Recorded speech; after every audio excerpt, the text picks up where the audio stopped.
hear a little bit about what our platform is on education, and it connects in large part to some other issues. And you'll hear in just a second, like Howie said, I'm a public school teacher. I'm actually a special education teacher, and I'm also a public school parent of a child with special needs. So as a teacher, I got involved when I realized that the policies that were coming from above, from the top down, state government, federal government in fact, trickling down to the schools and into our classrooms, were having a detrimental impact on our everyday lives as professionals. And then it was putting undue harm. It was almost like we were forced to be compliant with child abuse in many ways. And I know that in the broad media and grand scheme of things, that's kind of hard to grasp. But I'll give a little bit of a snapshot for you. As you know, I teach in New York City, which is the largest school district, not just in the state, but nationally, and maybe even globally. We have about 1.1 million students just in New York City. Now, New York State as a whole, in the large 5 school districts, we have far below that. In Buffalo, it's something like almost 32,000 students. In Rochester, about 27,000 students. And in these large urban districts, like Howie said, we're seeing incredible amounts of segregation. And so I heard Governor Cuomo, every time it's about to be election or the budget's up, he makes these sweeping new proposals in education connected to the state budget. And for those of us on the ground feeling completely helpless, we've always cringed at these policies of teacher accountability, calling a crisis, and I will call them manufactured crises, of calling out problems in student performance, underperforming schools, failing schools, and this rhetoric has actually crippled us at the school level because we're asking the wrong questions. Instead of creating an accountability system that includes the voices of the very constituents in which they serve and for the people who actually work there, decisions are being made by those who are basic campaign contributors to Cuomo's own elections, upwards into the millions of dollars in contracts, contributions to his elections. And according to the campaign, or actually it was the Fiscal Policy Institute in 2016, it also pointed out a different disparity, right? We're talking about the education gap, but really what we have is a socioeconomic gap. The Fiscal Policy Institute found that across the nation, New York State leads in terms of economic inequity. And of that, the top 1% earned 45 times more than the bottom 99%. And then they pointed to 2 distinct districts. New York City, and this is just in Manhattan, the 1% earned about 116 times more than the bottom 99%. That kind of income disparity, income inequality, leads to a slew of other societal factors. We're talking about inequitable funding in our public schools. In the large cities, we're talking about higher rates of violence in the schools that we've seen in the news, a greater sense of inadequacy across school districts, and meanwhile, there's an accountability system imposed on us.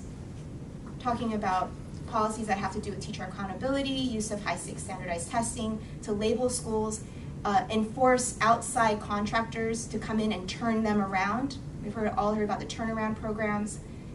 And if you talk to any public school teacher or parent or student, when your school is labeled as failing and you receive that letter in the mail, you almost want to give up on the system. But they don't know that Governor Cuomo, has refused to pay its fair share to the public schools, to the tune of, according to the Campaign for Fiscal Equity, $4.2 billion, and we know this nationally. There's very little being done at the state level to make sure that equity is happening. And very little voice coming from the bottom. There's a huge red flag, right? When decisions and policies and solutions are coming from above, and none of the solutions are coming from the locals. I'll include the tax cap as well. That's a huge controversy. right? Controversy around the tax cap. Why? Because talk to any small school district, it's impossible for them to raise enough funds to be able to adequately fund their schools, yet they're also held to ridiculous accountability measures. So then school districts are put into the position, like many working folks are, between funding their schools or which means either keeping highly qualified educators and looking towards the factors that actually do have an impact on school outcomes for students that benefit the most, small class sizes and teachers with high qualifications and experience. But instead, schools are strapped for cash. They're choosing either, oh, do we keep these highly qualified teachers, or are we going to pay for more test prep because of these accountability measures? Talk to anyone and they will tell you more money is being funneled into the increasingly large industry of education, software, and tech. Globally, if you don't know, the education industry is booming, something like $4 trillion globally. And Valerie Strauss from the Washington Post wrote in an article a couple years ago that the reason why it's such a huge industry is because locally, public funds are not going into the public school system, and so it's left it wide open for a big marketplace. And with that, I wanted to just say what the Green Party's vision would be for public education is to not manufacture a crisis, but rather go back locally and make sure that locals have control over their schools, over how spending is done, how accountability measures are done. And I know the governor has talked about making this shift, about giving schools more freedom to do as they please, but really the people behind his campaign will never allow that sort of thing to happen to the degree that it needs to. And so we hear a lot of talk about this, but it's never going to happen, and it hasn't. I know that currently in the 2018 education plan, he says Cuomo says that we have to address education funding inequities in the poorest districts. But we have to ask the question, what are the decisions being made in terms of how that money is allocated? Contracts to private consultants was ranked as one of the top spending expenditures in school districts. We have to change that. We have to make sure, again, that the decision making is in the hands of the people. In New York City, we have something called mayoral control. In a lot of the big cities, like Buffalo, there's centralized control. People have very little power over how decisions are made, and that has to change. We have a big problem with the supposed increase in the ability for university access to all students, the Excelsior legislation. That only benefits a very small percentage of students. We have to examine all these things. Another big expenditure of the state or the city budgets and the state budget in education goes towards special education lawsuits. I'm a special education teacher. I know that the spending budget formulas in New York City and in different locals actually make it impossible for us to have fully qualified, experienced special educators and related service providers. And so families who are figuring out what their rights are figuring we're going to file a lawsuit. And there are actual firms that are set in place. It's like a business set in place to make sure that these lawsuits happen, and they take a huge chunk out of the education budget. How about we focus on making sure that we provide all of these services?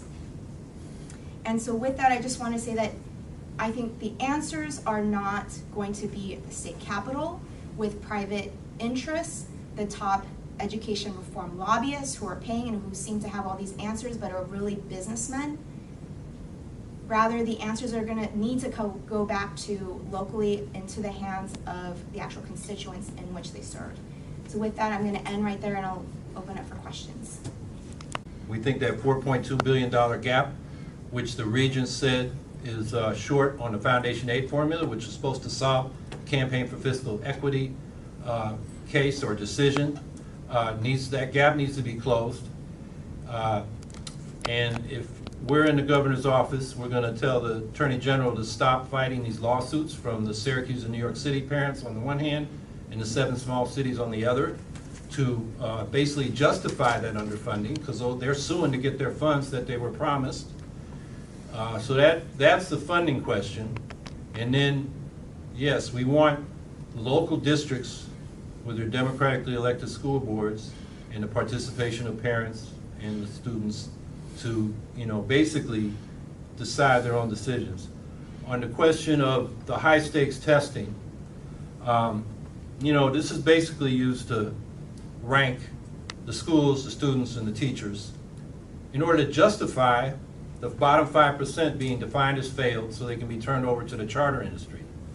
And as Juan Gonzalez pointed out in the case of the Albany schools about 8 years ago now, those hedge fund investors that lend to the charter industry can double their money in 7 years. And I was looking up Juan's article a couple weeks ago and found that the first thing came up on Google was Investopedia, which said, here's how to double your money. They got a whole entry. This is the new markets tax credit. They get like 39% discount on all the money they lend plus the interest. It's very lucrative, and as we know, those people are giving big bucks to the Democrats. The organizations, so-called Democrats for Education and Reform, what was that, Families First or whatever, they got all these lobby groups plus the candidates. So they're in business, and these are not tests to test what the students know in order to help them learn what they need to know. It's all about ranking, because the test results don't come back until after the year in which they're taken. So there's no evaluation purpose or help for the students there. It's a sham, and plus the tests are pseudoscientific. Jia just mentioned that the 2 things that help improve outcomes in the classroom are small class size and qualified educators. But all the studies show that the max that is 14%. The biggest predictor is the socioeconomic background of the community in which the school exists, which means we've got to have broader reform than just trying to make the schools fix all our problems. And then finally, on the segregation question, as I mentioned, the state has the most segregated schools in the nation. New York City's #1. My city of Syracuse is the 9th most segregated city or metro area in the country. Buffalo and Rochester were all up in that high area, and there's being nothing done about it. Now, what we're talking about is a program called Controlled Choice. So rather than having the students go to their attendance zone school, and they have a public choice program in New York, and 40% of the kindergartners are going outside their zone already because everybody's trying to get into better schools. So we had this initiative by Mayor de Blasio to change how they get kids into those 8 selective high schools. Well, the fact is there are 54 high schools down there that are selective, and there are people taking test prep or having their children in 3 and 4 take test prep so they can get into the gifted and talented kindergarten track. I mean, this is insane. And my question is, why are we rationing gifted quality education? What is it, 40% of the high schools in New York City do not have college prep science and math. 40% of them don't have physics courses. And so rather than trying to make it fairer how people get into these very limited, good quality schools, why don't we make all the schools high quality and give every child access to a gifted quality education?